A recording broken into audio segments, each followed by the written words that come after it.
What's going on, y'all? This is called a signature victory win Monday for the Cleveland Browns, and I mean it was a signature win. Everything looked like it was going to be a typical, Brown situation where we take the L early and often against a divisional opponent. I must say, because we're starting to get a little better around the rest of the league, but when it comes to those division opponents, other than Cincinnati, it's been kind of a rough go at it when we're talking about Pittsburgh and Baltimore Ravens. So we're going to just get into a few things that I saw and I wanted to point out from this game.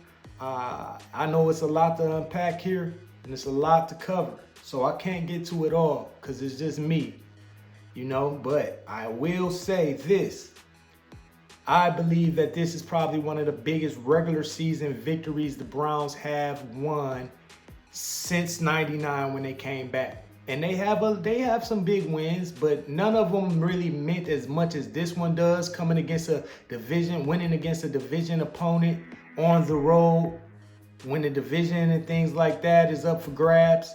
Because usually by week 10, 11, things like that. With the Browns, it's usually like, okay, let's see who we're going to get in the draft. Who's going to be our draft pick? Because we're going to need help for the next season. We're not paying that any attention this go round. It's more so about what we need to do to become Super Bowl contenders. Because it's been a long time coming since we've been able to have that type of conversation here in Cleveland. It's never a Super Bowl conversation. Even in 2020, which was one of the years where we finally made it back to the playoffs after not being there for so long. We finally got back to the playoffs and we got a signature win against Pittsburgh Steelers, which sent Ben Roethlisberger on his way. And it was a big time moment for us in Cleveland history. This is right up there with that. You know why? Because even though it's not a playoff victory, it's a must-win victory that we had to have. Otherwise, we would have dropped to 5-4. They would have went to 8-2. We would have been in 2.5 games behind Baltimore, and I don't see us gaining that type of ground because this is the NFL. We're not expecting us to win every single game just because we got this one. It's going to be some tough fights for the rest of the season. But I believe that the Browns is capable of being a 11-12, maybe even 13 win team this year because of the grit, the fight. Now, if I'm saying 13 wins, that means they only got room to lose one more. I believe they will lose one, maybe two more. I think we will get about 11 or 12 wins this season, which is definitely amazing when you hold into account everything that the Browns had to overcome so far this season. We lost Nick Chubb. We lost Coughlin, our lineman, one of our best linemen, Pro Bowl lineman. We just recently lost DeJuan Jones, who's been replacing Conklin. And we lost Jedrick Wills. Now we're talking about the whole line. Like, we got a bunch of 4th and 5th stringers out there going against the best defense. At least Baltimore Ravens would like to call themselves the best defense. They had the number one scoring defense in the league. They were only giving up about 13 points a game. And the Browns put up 20 more points. 20. So that's a big time play for the Cleveland Browns. So if we're going to get into some topics here, first thing I want to say is, yes, this was a signature win. The next thing I wanted to talk about was what a way to fight back after that slow start.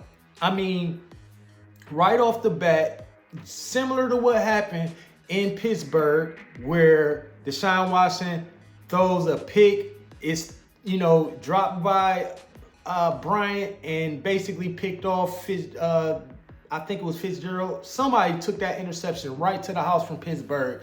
Basically the first play of the game. Now this interception occurred against Baltimore, the second play of the game. And it was a tip ball, tipped it to himself, boom, whoop. He literally walked right into the end zone. The only thing I could think in my mind was, here we go again. Here we go again. We can't seem to get over the hump. Because all you're thinking in your mind is, hey, this defense that they have is solid. So if we're giving them 7 points, already just basically spotting them 7 points. We can't expect to get this victory doing it like that. But we definitely did spot them. And then when we got the ball back, we had to punt the ball away. You know, they come down, they score, they making this 14-0. 14-0. I'm changing my bets on. I'm making bets. Oh yeah, the Baltimore Ravens gonna win this by 17.5 plus. You know, I'm thinking like, you know, it's a wrap for us in a sense.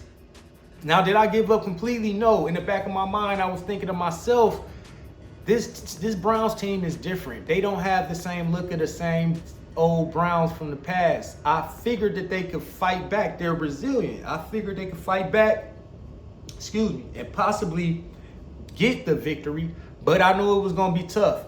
And then when you put everything in perspective, we're in Baltimore. Baltimore has a savvy defense. They don't give up more than 13 points. They're already at 14 points in the beginning of the first quarter, basically within the first 5 minutes. So I'm thinking in my mind, like, man, this is going to be a really tough time to come back and make something happen right now because it's not looking good. But the Browns said, you know what? We're not gonna let this go so easy. We're gonna work. We're gonna fight. We're gonna keep going. We believe in each other, and that's one thing that I could say about this team that I couldn't say about any other teams. I feel like they really do believe in one another, and they really think that they are like Super Bowl contenders. Like, you know, some teams they'll say it, but do they really believe that? Like, really? Or is they just saying that because it's the right thing to say? No, this team got that dog. They got that fight. And I really, really think that this team can make a deep playoff run. And it's simply because defense. So now if we talk about that second half, man, Watson, whoa. If you want to get the fans on your side, Watson, this is how you do it. Because at the beginning of the game, even I'm one of the guys that hasn't been so overly critical on Deshaun Watson. I must admit, I have not been that critical of him because I know what I've seen with my own eyes. And when you're around 27, 28, that's the prime of your life. Like, you're bigger, you're stronger, you're faster. This is the prime of your whole life. 25 to like the 28 range. So I'm thinking like this guy's in his prime. Yeah, we can still see that old Deshaun Watson. He just got to figure out the system with Kevin Stefanski. So I was more so critical about the play calling, the scheme. Is Kevin Stefanski putting Deshaun Watson in the best position for his skill set to maximize on his talents? And, you know, maybe it was a little unfair to blame Kevin for a lot of Deshaun's falters, but at the same time, it's been a while now. It's like, okay, we're in the middle of the second season of this $230 million guaranteed. It's not my money, but I'm just saying it's still $230 million that we put out there that we could have used on other resources. So I'm thinking in my mind, like, okay, if he's gonna have a game like this against the Baltimore Ravens, you're not going to hear the last of this all week. That's all I was thinking in my mind. All week long, they're going to be talking a bunch of crap about how bad Deshaun Watson is. So, I say that to say this. The man went 14 for 14 in the second half with the TD. Lost my bet over that, too, because I put a bet in the beginning of the game that he wouldn't get over 192 yards passing. Because of the stifling defense of the Ravens, I wasn't expecting Deshaun Watson to come out there and throw the ball around. I figured that the Browns could still possibly win the game, but I thought it was going to be more on defensive turnovers, the run game, and special teams. But, boy, was I wrong. Was that a bet that I wasn't mad that I lost? Because I had Kareem Hunt to get over 25 yards, which he did. He got 34. I had Kareem Hunt to get a touchdown, which he got. I had Cooper to get over 54 receiving yards, which he got. And I had Deshaun Watson to get under 192. So by the third quarter, into the third quarter, going into fourth, as you can only imagine, I'm thinking in my mind like, dang, man, the Browns are going to get this loss. But I'm thinking in my mind, like, I'm going to win some money, though. I'm going to win some money because it looked like Deshaun's not going to get 192 yards. He only had like 70-something yards in the first half alone. So if he stayed on that pace, I was going to win that bet by far. But, I mean, that's one of them bets that I'm happy that I lost. I mean, you got to think about it. Deshaun Watson, 20 for 34. Amazing after starting off 1 for 9. What a comeback. 213 yards, 1 touchdown, 1 interception, 4 sacks. But that's understandable, taking 4 sacks when you are down pretty much most of your linemen on the team and everything like that. So I got to give him that. Lamar, he's 13 for 23, 223 yards, 1 touchdown, 2 picks. Looking bad, 3 sacks, quarterback rating of 52. Not good at all. No, QBR 52. Yeah, not looking too good at all. He basically only had 41 yards on the ground, so we was even able to keep him from doing a lot of damage on the ground. I mean, hell, Watson had 37 yards on the ground, so Watson just outplayed Deshaun Watson. And I mean, Deshaun Watson outplayed Lamar Jackson. Lamar Jackson is the MVP candidate for the season. You go up against a division opponent, and then, all of that stuff goes out the window. It's about let's play some football, baby, So the Browns outrushed Baltimore, and they only had 5 less passing yards than Baltimore. So in the grand scheme of things, the Browns actually won this game and dominated on both sides of the field and even special teams. Because, yeah, we had the muff punt, and we also had a missed extra point that really could have did some damage to the possibility of the Browns winning that game. But they came back and they made some plays. They got a field goal block, which is amazing. Jordan Elliott did well on that because, hey, you talk about Justin Tucker here. He makes these kicks in his sleep. So for you to be able to block one, that's just taking away almost guaranteed points. Let's just call it what it is. So we were able to recoup some of that from that. And then when Dustin came back, Dustin Hopkins had his opportunity to finish the game with the game-winning field goal. He made that happen. Amari Cooper had a great game, 98 yards receiving.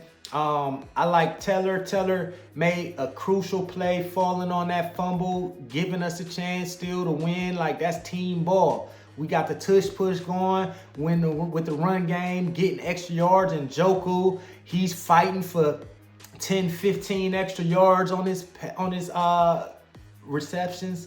I mean, all in all, this was just a gratifying win. Like, it feels good, to be able to put this Browns hat on and get on here and talk to you guys on YouTube. Like and subscribe, by the way. New channel, trying to make it grow. Everybody like and subscribe. Really helps grow the channel. You can get some more content like this from Cleveland's own T-Man. And also, business before pleasure. Check out the website, 216topflow.com. That's 216topflow.com. You can go there and you can get all your merch. I got a bunch of stuff to choose from. I think y'all like it. Y'all need to check it out. But it feels good to be able to put on this Browns hat and say, oh my God, we are actually contenders and we fought to win that game. We do not come back after 14-point deficits against the AFC North opponents. We just never does that. Like, we were able to do that, and it's really, like I said, it's a really gratifying victory, and it means a lot because now, we're basically we split a game with Baltimore. We got one over Cincinnati. We lost to Pittsburgh, which we face next week in Cleveland. So who's going to be favored? I'm presuming the Browns. Now the Browns, they always are in for a tough matchup against the Pittsburgh Steelers. But as you've seen in the past history, it can be done. We have been getting some victories over Pittsburgh. It hasn't been as lopsided as normal. But this is the year where I believe Pittsburgh, they're a hard fighting team. They are a hard fighting team. So we're going to probably have to battle with this team. But this team has been getting, this Pittsburgh team seems to be getting lucky this year. A lot of luck. Because I'm gonna tell you, they don't out gain their opponents in yardage. They just don't. They win off of the opponents making a mistake, and they capitalize on those mistakes. They don't have great quarterback play, you know. Their defense is sturdy like always, but just defense isn't enough these days. You need to have a potent offense, especially in the AFC North, because there's too much firepower in this division. All 4 teams over 500, 3 of them in the playoff picture. Cincinnati barely on the outside looking in. They just took a loss to Houston, which we do play coming up here in the future, and that was a gimme game that I thought we had at the beginning of the season. But just like every year, it's going to always be some games you think are gimmies, and they end up turning into something totally different. We shall see what happens. But you know, Odell Beckham came back to Cleveland, got 1 catch, showed some of that burst, some of that speed that he has, 40-yard touchdown. I'll give him that. That was a nice play. At that point, I believe it was 31-17. So it was starting to look a little bit nerve-wracking, I would say, for us. But all in all, I mean, we came to play. We got the victory. So, you know, I wanna talk about Newsome's interception. I thought that was big. You know, we really needed a spark. We needed a quick touchdown. And listen, guys, I don't want to come on here and act like I'm a psychic or something, but we were down 31-17 and it was like 9-10 minutes left in the 4th quarter. And I'm thinking to myself, like, well, it's been this tough to get these 17 points. How are we going to get these 14 points very quick like this without letting them score on the back end? Only thing I was thinking in my mind was we're about to get a turnover. We're about to get a scoop and score or a pick 6.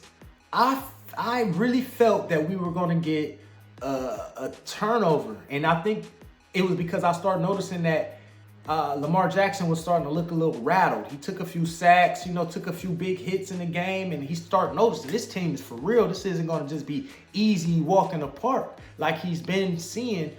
He's been accustomed to that the last 3 or 4 weeks previously. So he's thinking probably like, oh, well, you know, this is going to be easy when they up 14-0. Once it got to the nitty gritty, man, in that 4th quarter, I could tell he was a little bit nervous. And at that point, that's when it clicked. Like, we're going to get some type of turnover because that's exactly what we need to actually be able to put ourselves in position to make a comeback and win this game. I really, really thought that we were going to get a turnover. And kind of like simultaneously with me thinking that we're going to get that turnover, ball pops up in the air, Newsome catches it, runs it back to the house for 6. All I was thinking in my mind was, am I a psychic? Or am I just a fan? Because I look at it like psychic. Because throughout the game, I wasn't like, oh, we're about to get a turnover. We're about to get a turnover. I wasn't thinking that throughout the day. But then right there in that moment, like 10 seconds before the turnover actually happened, I had thought about, I was thinking a scoop and score from a fumble, or I was thinking a pick 6. Man, it's crazy how it works. Thinking things into existence, I guess, because I was watching the game by myself. I love watching the game by myself. I get to really program my mind to focus on the game without all the people talking, giving their opinions and all this and that. So I thought that was excellent. You know, the O-line, man, played a great game. Coach Callahan, salute to you. You definitely made things happen. It's your boy, celebrating a 33-31 victory over the Baltimore Ravens. Next week, we got Pittsburgh. We will have a preview show of this Pittsburgh game on this Top Flow Sports Show. It'll be coming up soon within the next couple of days. Got to put a few things together. And later on, we're going to have a few things that we want to talk about pregame before the Cavs play Sacramento tonight. And we're going to also talk about that Golden State victory that the Cavs got over the weekend. What a weekend for Cleveland sports. It's your boy T-Man right back at it, right back in the basement for another day of the Top Flow Sports Show. Salute.